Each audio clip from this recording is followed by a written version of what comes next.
السلام عليكم ورحمة الله. طبتم وطابت أوقاتكم بكل خير. متابعي الكرام، مرحبا بكم معنا في هذه النشرة الجوية الخاصة والحصرية على الجزائر. لله الحمد، ما زالت التساقطات لحدود هذه الساعة متتوالية على البلاد. نسأل الله الثبات لهذه التوقعات. كما وردنا لآخر تحديث لنموذج الطقس العالمي، فما زالت التوقعات ثابتة لحدود هذه الساعة، بأن يكون هذا الأسبوع أسبوع ممطر بامتياز، ودخول اضطرابات جد معتبرة ستعطي تساقطات مطرية الأقاليم الشرقية والغربية وكذلك المناطق الوسطى. ولكي لا نطيل عليكم، نستهل نشرتنا بداية من ما زال اليوم، حيث يرتقب بحول الله أن تكون الاضطرابات جد معتبرة على الأقاليم الغربية، وستعطي تساقطات مطرية على ولاية وهران وسيدي بلعباس وراس الماء وبلول وتيارت وكذلك أفلو والجلفة، مع بعض التساقطات الثلجية على مرتفعات وأمطار الخير على المشرية، مع هبوب رياح قوية وعاصفية إن شاء الله.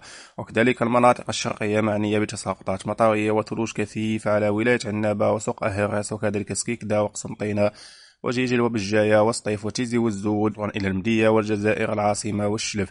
وكذلك ثلوج قوية إن شاء الله على باتنا وأريس وكذلك رأس ليون وبرج بوعريوش. تبقى تساقطات اليوم قوية ومستمرة طيلة النهار إن شاء الله. أما بالنسبة للفترة الليلية متابعي الكرام، يرتقب بحول الله دخول منخفض قطبي مداري سيهم جل المناطق الساحلية، وكذلك أمطار قوية على الجزائر العاصمة مرفوقة بزخات رعدية، وأمطار على البليدة وحجوط وتابلاط والبويرة وتيزي والزو وبومرداس وبنكسيلة، وتساقطات ثلوج كثيف على أقبو وخواطة وبرج بوعريوج.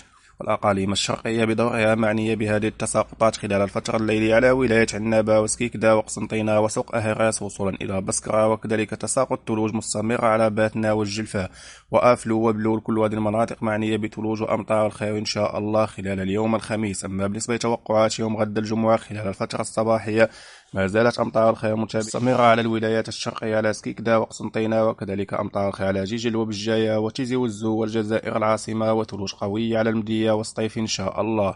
بالنسبة لفترة ما بعد الزوال دائما من يوم غد، ما زالت أمطار الخير مستمرة على هذه الولايات التي ذكرناها قبل قليل على مسامعكم.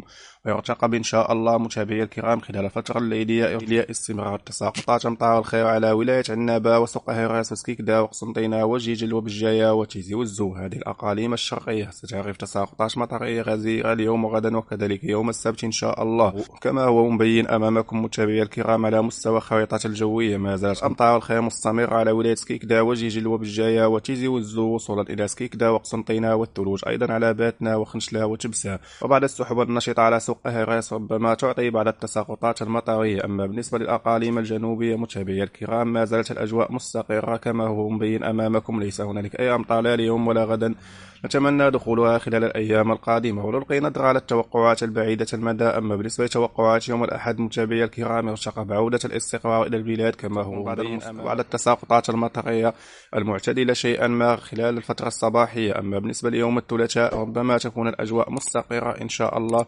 وسيكون لنا تتبع لهذه الاضطرابات الجوية خلال الأيام القادمة في نشراتنا القادمة. أعزائي المتابعين، نشكركم على حسن المتابعة، لا تنسوا دعمنا باللايك والاشتراك، وشكرا لكم.